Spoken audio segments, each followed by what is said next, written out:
Doutor Lafayette, todo mundo vai para academia a fim de ficar bonitão, em forma, barriga de tanquinho e tal.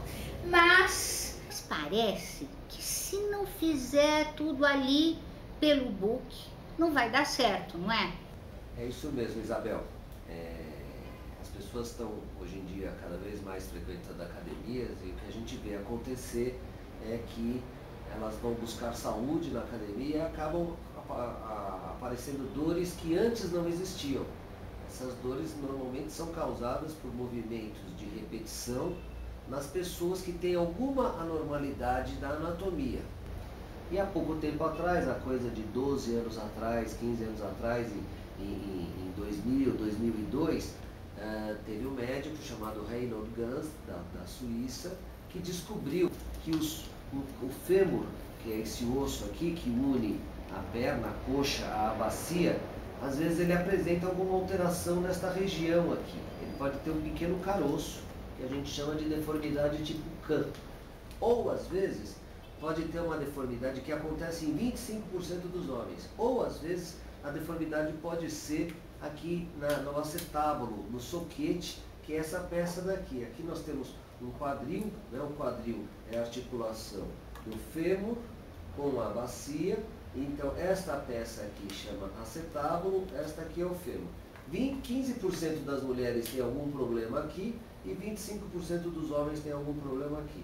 E quando eles vão fazer ginástica, principalmente leg press, agachamentos, bicicleta, eles começam a fazer movimentos repetitivos. E imagina um caroço aqui que vai ficar batendo, né? Nós vamos poder ver agora, nesse vídeo que vocês vão ver aqui na tela. Então, esse vídeo mostra exatamente isso. Olha o caroço que aparece, né? Esse caroço, então, você vê o quadril fletindo. Olha lá, bateu aquele vermelho que apareceu ali, é o lábrio, né? Lábrio acetabular, ou lábio do acetábulo. Mais uma vez, nós vamos ver um close, aí o caroço bate no lábio, e olha lá, machuca o lábio do acetábulo. Já começa aí, começa o processo de destruição do quadril, que essa área vermelha é justamente a cartilagem que se delamina e se desloca centralmente. Então nós não podemos deixar isso acontecer. Então quando essa pessoa começa a ter dores na região lombar, na região glútea, na região da virilha, muitas vezes essas pessoas elas precisam de um travesseiro entre as pernas para dormir. Se ela se inclina para frente, né, ela fica sentada para frente, em vez ela se sente mais confortável sentando para trás, ou seja, ela está deixando o quadril a 70 graus de flexão. Então, se ela pega o quadril e deixa o quadril a 70 graus de flexão, ela se sente mais confortável. Mas quando ela pega e inclina o corpo para frente, aquilo começa a pegar, ela começa com uma dor nas costas, uma dor na região glútea, e vai no médico. E o médico precisa fazer uma manobra, né, que a gente identifica isso facilmente, que com o paciente deitado, imagina aqui, então que eu estou com o paciente deitado, eu faço uma flexão do quadril, uma adução e rotação interna. Adução significa trazer para dentro, e rotação interna, essa pessoa pode se referir a uma dor na virilha. Quando a pessoa tem uma dor na virilha, agora eu vou fazer nessa incidência aqui, olha, eu faço a flexão, a adução e rotação interna, a gente rodar para dentro. Se essa pessoa tiver dor na região da virilha, é bem possível que ela tenha algum problema no quadril. Então, a partir daí, dependendo do grau, dependendo do quadro clínico, talvez seja caso até de tratamento cirúrgico. Depende da sua atividade. Às vezes só a mudança da postura, mudança de parar de fazer certos exercícios pode resolver o problema. Mas às vezes é necessário cirurgia. E aí, Isabel, é um problema porque muitas vezes as pessoas não querem aceitar o tratamento cirúrgico. E como é uma dor suportável, ela vai levando. Ela vai levando, vai levando. Aí de repente passa 1 ano, 2 anos, ela fala, olha, agora está doendo bastante, eu quero operar. Aí não dá mais tempo de operar. Aí vai precisar de uma prótese. Agora me diz uma coisa, Lafayette, por que acontece isso? É porque a pessoa não está bem orientada na hora de fazer exercício, ou porque faz exercício demais, ou simplesmente pelo fato de fazer exercício vai acabar acontecendo isso? Existem teorias sobre isso. Uma das teorias mais mais aceitas é que isso é uma deformidade que acontece devido ao escorregamento da cartilagem de crescimento durante a adolescência, tá? Então, grande parte desses caroços são formados por um escorregamento que o núcleo de crescimento da cabeça do fêmur, ele dá uma escorregadinha para trás e para baixo. E aí depois aquilo consolida, a criança tem uma adolescência totalmente normal, ativa, e aí depois com 20, 25 anos, 30 anos, depende do escorregamento que deu, aí ela começa a ter as dores. Isso é uma das hipóteses. Outra hipótese, como tudo em medicina, é a hereditariedade, né? Eu tenho um caso de que já operei os 2 quadris do pai e o do filho e coloquei prótese. Então quando você tem alguém na família que tem uma prótese de quadril, tem que sair atrás e examinar. E aí quando a gente pega um paciente jovem, ou mesmo adulto, que está começando com a sintomatologia, se a gente intervir a tempo, o que é intervir a tempo? Ir lá e tirar o caroço. Basicamente o que a gente faz é dar uma lixada. Você lixa, né? Você tira um pouquinho com formão, com uma broquinha, tira esse caroço, você salva o quadril. Sem perder esse tempo, né? Aí já não dá mais tempo, mas felizmente, né? A medicina se desenvolveu tanto e a cirurgia de prótese do quadril é considerada a segunda cirurgia mais gratificante da medicina. Só perde para a cirurgia de catarata. Como assim gratificante? Tipo assim, catarata, o paciente fala, puxa, eu já devia ter operado isso há muito tempo, porque é uma cirurgia tão simples, né? Ela volta a enxergar, mas fica adiando, fica não enxergando as coisas. O quadril é a mesma coisa. O quadril, a pessoa fica sofrendo anos, fica com medo. Se tem medo, vamos perder esse medo. É normal ter um pouquinho de medo, né? Mas tem que estar com confiança. E aí, o que a gente faz? A gente desloca o quadril, descasca um pouquinho a cabeça do fêmur. Peraí, porque você vai me contar como é que faz, mas é depois, ó, depois daquele intervalinho. Bom, nossa dica de livro hoje, ó, tá aqui. Que Cartas de Manu, da Mônica Palacios. A Mônica Palacios está aqui comigo, com muita alegria, estou recebendo ela aqui. E ela é uma professora universitária, ela é mestre em literatura pela USP, tá certo? Infanto-juvenil. Infanto-juvenil. E esse não é o seu primeiro livro, né? Infanto-juvenil, sim, né? Lindo mesmo, muito lindo. E a proposta de las cartas surgiu pela necessidade de recuperar aquela emoção da carta que sai, da carta que chega, o envio de uma carta.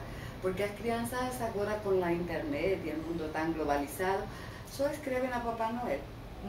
Então agora a proposta era escrever para o melhor amigo, para o animal predileto, para a boneca predileta, para o doutor, para o dentista, para o Saci como personagem do folclore brasileiro, com a ideia que eles poderiam, ao final do livro, ter páginas em branco para poder escrever os próprios leitores ou responder. Respostas para Manu. Então, Mônica, olha, eu te agradeço muito você ter vindo até aqui conversar com a gente, né? Eu que agradeço a E oportunidade. desejo muito sucesso para o seu livro, né? Da editora Livros, Cartas a Manu, da Mônica Palacios. Obrigada. Muito obrigada pela Agora, oportunidade. a minha outra dica de livro para você hoje é incrível. Você já pensou em usar a sabedoria de Buda na sua carreira profissional? Tá aqui, ó, o Buda e o Executivo. Lições valiosas da sabedoria budista para sua carreira, prosperidade e sucesso, com prefácio de Sua Santidade, o Dalai Lama, do Francis Metcalfe e do B.G. Gallagher. Maravilhoso, é da editora Cultrix, um lançamento muito legal mesmo.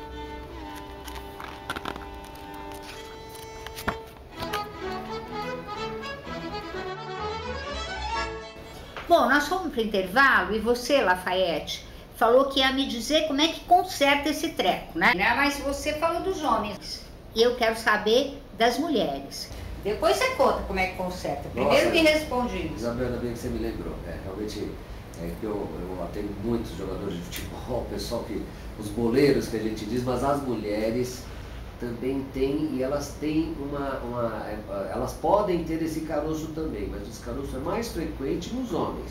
As mulheres, elas têm um acetábulo às vezes mais fechado, que chama pincer, que nós vamos entender melhor no vídeo que está rolando aí. Então nesse close, veja só, está lá o quadril sem o can, está batendo no acetábulo, impacto linear na borda do colo e do acetábulo, do colo do fêmur e do acetábulo. Novamente ele vai lá e bate e ele começa a achatar o lábio. Olha, trauma repetitivo esmagando, crushing o lábio. Ele vai esmagando, então você vê uma área vermelhinha ali no rebordo anterior do acetábulo. Ele bate novamente e dá um contragolpe e dá degeneração e ossificação. Veja que apareceu um vermelhinho lá atrás. Então, a alteração do pincer, ela acaba dando um afilamento da cartilagem circunferencial muito maior e é mais grave até do que o can. E tanto o pincer, que o acetábulo é mais fechado, como o can, que tem o caroço, ou você pode ter visto pincer e can, eles acabam machucando e essa região do quadril, ela é envolta por uma cápsula, certo? E essa cápsula tem sensores de dor, né? Que daí nós temos aqui o nervo ciático. Né? Tudo tem nervo no corpo da gente. Você tem nervo para sensibilidade, então começa a dar uma inflamação na cápsula do quadril. Essa pessoa muitas vezes ela vai sentir dor na coluna, certo? Olha o nervo ciático, então ela sente dor na coluna, né? Chega lá, vai, faz uma ressonância de coluna, aparece uma hérnia de disco e opera uma hérnia de disco. Não, está errado. Muitas vezes é normal, se a gente fizer ressonância de coluna em 100 pessoas que não sentem absolutamente nada, nós vamos encontrar protusões discais e hérnia de disco em talvez 30% dessas pessoas. Esse negócio de colocar exercícios nas praças públicas, né? Então as várias cidades estão colocando esses aparelhos nas praças públicas, as pessoas vão lá e vão fazer o exercício que vai para frente e para trás, né? Se ela tem esse caroço, mesmo em pé, se ela tem esse caroço e começa a fazer isso aqui, começa a ter dor, né? E como que é essa dor? Essa dor, ela aparece no dia do exercício, ou se não, a pessoa joga futebol, ela passa meio mal aquele dia, no outro dia ela fica meio dolorida, então ela jogou futebol no domingo, segunda-feira ela está meio quebrada, mas terça-feira ela está bem. Bom, começa assim, tudo em medicina às vezes começa devagarzinho, é insidioso, né? É nessa fase ainda inicial que tem que procurar ajuda. Uma coisa que está crescendo demais no mundo, né? Felizmente foi minha dissertação de mestrado, inclusive em 1993 eu aprendi a fazer isso na Inglaterra, que era artroscopia de quadril, é você operar o quadril com uma microcâmera, você puxa o quadril, então vai com o artroscópio lá, olha o quadril, tira o caroço com a artroscopia, é uma cirurgia muito legal, mas ela tem indicação precisa e se você já está com alterações degenerativas um pouco avançadas, né? Não adianta fazer mais a artroscopia do quadril. Aí, às vezes, a gente pode usar outros métodos, como, por exemplo, você fazer uma viscosuplementação. Eu vou com uma agulhinha, vou jogar um líquido aqui dentro, que é tipo de um óleo lubrificante. Uma outra terapia muito interessante, que felizmente já existe no Brasil, é um tratamento através de campos eletromagnéticos. A pessoa, ela entra numa bobina, são 12 sessões de 1 hora, a pessoa vai e essas ondas eletromagnéticas, foi desenvolvido na Universidade de Yale, nos Estados Unidos, isso em 1975 começou essa tecnologia, ela pode cicatrizar e regenerar essa articulação, mesmo até para outras articulações, para uma artrose de joelho, desde que a pessoa tem indicação. Isso precisa de uma avaliação. E, em último caso, a prótese, né? E a prótese de quadril, você tem a prótese de resurface. Essa é uma prótese que permite, então, se a pessoa ela tem uma cabeça do fêmur lá na hora que eu desloco a cabeça do fêmur, eu vejo lá o diâmetro deu 50 milímetros, eu vou lá e falo, ó, me abre uma cabeça 50 milímetros. A gente põe e restitui a anatomia perfeitamente colocando essa peça aqui no fêmur, né, e na bacia a gente coloca essa outra peça aqui, ó. Então fica desse jeito. Você prende essa peça aqui, a outra aqui. Isso aqui é uma prótese de resurface que restabelece a anatomia e biomecânica totalmente normal, permitindo inclusive a prática de esportes, a prática de futebol, tênis, capoeira, artes marciais, jiu-jitsu. Com essa prótese, tem vários campeões mundiais aí de vários esportes que tem esse tipo de prótese e voltam a uma vida totalmente normal, sem restrição. Agora, a prótese convencional, que é a que a maioria das pessoas fazem, né? Uma judiação, você pegar e cortar tudo isso de osso, você coloca uma haste dessa lá dentro, né? Coloca uma cabeça, essa prótese é muito mais simples de ser feita, apesar de você falar, puxa, como mais simples? É que é uma cirurgia muito mais fácil, e aí na bacia você coloca o acetato. Então, essa aqui é uma prótese muito boa, com altíssima durabilidade também, similar à da Resurface, porém, ela não permite a prática de esportes, é uma prótese para andar.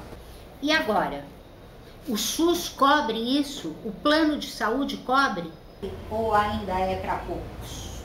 O plano de saúde cobre, tá? E o que existe é que o plano de saúde muitas vezes ele nega, então o paciente ele tem que sair atrás dos seus direitos. O plano de saúde cobre. No SUS, infelizmente a prótese de Resurface não tem. Não tem porque não tem médico que faz esse tipo de prótese. Tinha, né? Até há pouco tempo atrás ainda tinha hospitais que estavam fazendo, mas pararam de fazer. Infelizmente, sei lá, não sei te dizer o porquê. Mas essa daqui, o SUS cobre. Essa aqui é uma prótese de cerâmica com cerâmica. Vamos dizer assim, essa é a top de linha. Você pode ser cabeça de cerâmica com um liner de cerâmica ou um liner de polietileno. Para pessoas de menor atividade física, essa é a mais comum. Para as pessoas de mais idade, que é a metal polietileno. Essa é uma outra prótese cimentada. Essa aqui é uma prótese também que vai aqui, ela é cimentada e aqui no acetábulo cimentada. Essa é a prótese mais comum, que funciona muito bem quando bem colocada. Funciona tranquilamente, se uma pessoa colocar isso aqui bem colocadinho, ela dura 15 anos tranquilamente. Bom, Lafayette, eu quero agradecer muito a sua presença aqui no programa Só Saúde, viu? De nada, eu que agradeço a oportunidade, Isabel, aí, de você divulgar isso, que as pessoas não comecem a fazer exercício sem antes passar uma avaliação médica específica. E para você, até o próximo programa. Every time